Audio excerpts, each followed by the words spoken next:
Felix, I wanted to get your thoughts on a new phenomenon that I saw this morning and was utterly left dumbstruck by.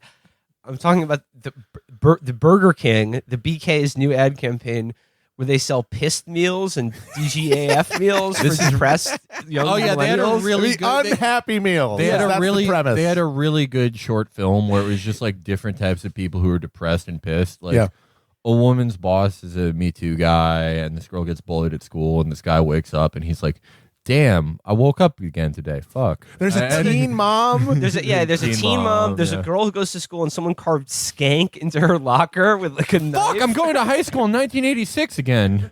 I hate it when this happens. I need a pissed meal. my favorite guy in the commercial is just goes, ghosted again. Guess I'll be alone forever. Time to slowly kill myself with congealed downer cow. Because it's like if you're eating Burger King, like yeah, you're depressed, dude. But that's the thing. They recognize that, and they said, well, what's going to make because we know people come to a restaurant because they feel like their life is shit. They want to do violence. They want to do violence with the Baconator. Yeah. And so how do we make more of them do it? By acknowledging their feelings so that they think we're their friend, so that they think we get us, because that's the new thing for brands, is to be your friend, to be like, hey, I get it. Hey, we here at Wendy's, we understand imposter syndrome and how hard it is. Come and have a fucking Baconator. I mean, that's the new frontier for branding, is trying to be your friend, try to pretend that like they get you. I want to do new Breaking Bad where Walter White's diagnosed with imposter syndrome instead of cancer. And he has to quit being a chemistry teacher because he doesn't think he's smart enough. I'll have one former gifted and talented student meal, please. I already talked about this a bit, but on further meditation, I honestly think like early to mid 2000s, when like half of all music was just like, damn, I'm fucking pissed because I'm mad. It was emotionally healthier than this cultural moment. Because this cultural moment is just every brand being like, if you cut yourself a little bit today, it's okay. Yeah. Just eat it away. Do skincare.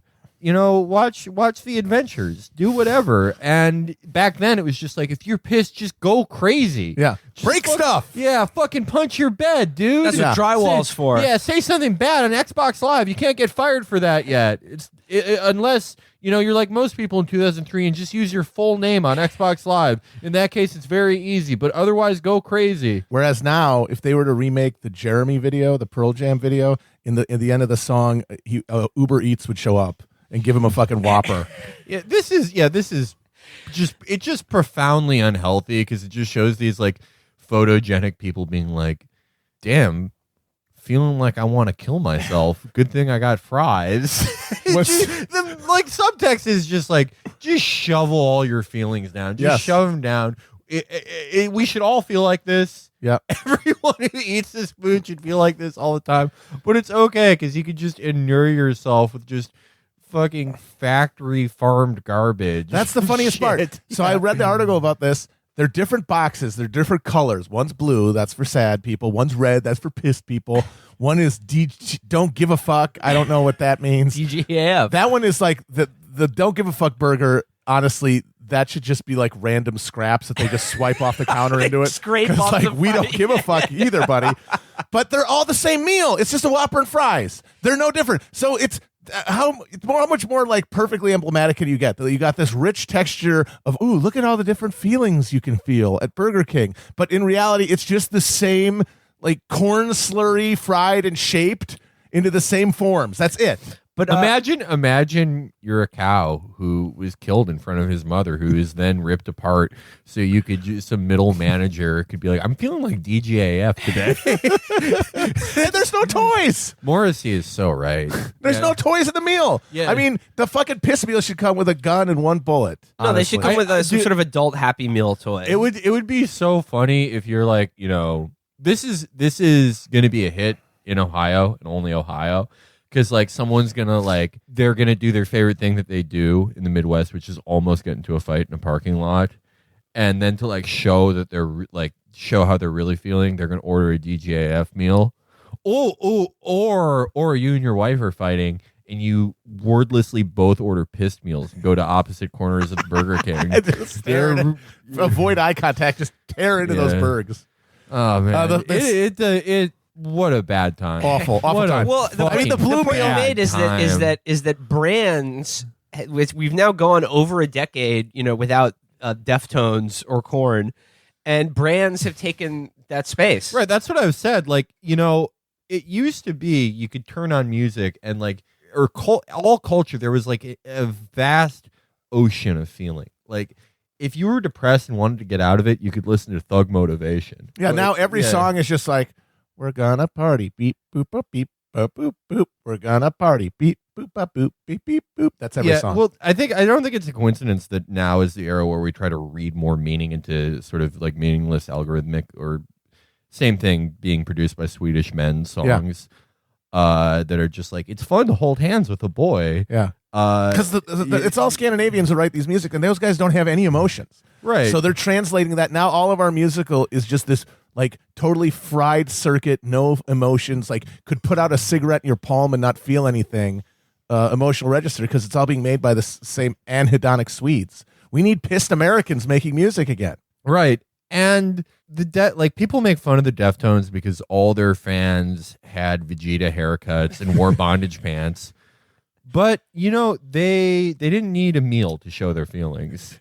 Yeah, you can just feel things, people. You don't have to have like a branded emotional experience. I would say It's fine. It's fine to just be like, just go fucking haywire on your drywall. Mudvayne could never succeed today. By the way, no, because it's not okay. It's not okay. None of those bands with masks. I think there is this sort of. It started in 2012. It was very insidious. We never really noticed it at the time, just as a thing to make fun of it. Do you remember this awful 3-word term to describe oneself? Mental health advocate. Ooh, that used to be in like B-list celebrities' bios on Twitter, and then just random people, and it just means nothing. It means less than nothing. Unless you're Johnny Sun, he's the only real true mental health advocate on there. But mental health advocate, it just means like what, you don't want to kill yourself? Would you say that about any other type of health? Like even people who wear like fuck cancer t-shirts are like anti-cancer activists just because you don't want people to have cancer or don't want yourself to have cancer. And just the concept of mental health, just this incredibly nebulous thing to people who maybe took one psychology class like 12 years ago. It became this catch-all for whatever bad feeling we felt. And the result came to be we could never actually explore those feelings. There could never be an entire song about being pissed. You could never get so dissociated from your surroundings that you and all your friends wore masks in your band. There could be no Mushroom Head, Slipknot, or Mudvayne.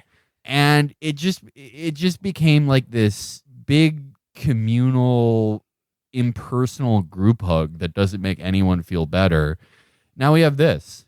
It's a completely pointless exercise that doesn't like make anyone feel better, but it's our national register on it. And I don't think it's a coincidence either that it's at a time when fewer and fewer people have access to any type of actual material care for any of their medical needs. But it's a good time to live. I would say the way we can combat this phenomenon through popular culture is to promote music of people who are in touch with their feelings and emotions, and I'm speaking specifically about Brendan Brantley and NBA Stupid Ass. Yeah, Brendan Brantley sings about the real downtrodden man, the guy who works at the factory to give money to Colin Kaepernick. Well, it's a sad state when the brands have become all of our sort of collective therapist. Yeah, you know what? I'm going to go out on a limb. I'm going to say you hate to see it. But it's I wouldn't go that far. But it's not even like, I mean, because a lot of therapists are good at, these are like the therapists that AJ Soprano had when he tried to kill himself, and Tony immediately started hitting on her. Just like all the bad therapists in The Sopranos. The one that Meadow goes to see, and she's like, "Yeah, don't go to college, just fuck around." Yeah, self care. That was David Chase is such a prophet, and the Jewish therapist who was mean to Carmela. Oh, he was the best therapist. That was Stained. Yeah. Listen, we like to make fun of Stained, but listen, all those songs, it's Aaron Stained being like, you know what? I'm a piece of fucking shit too. Like they have a lot more depth in this cultural moment. I will argue that in earnest.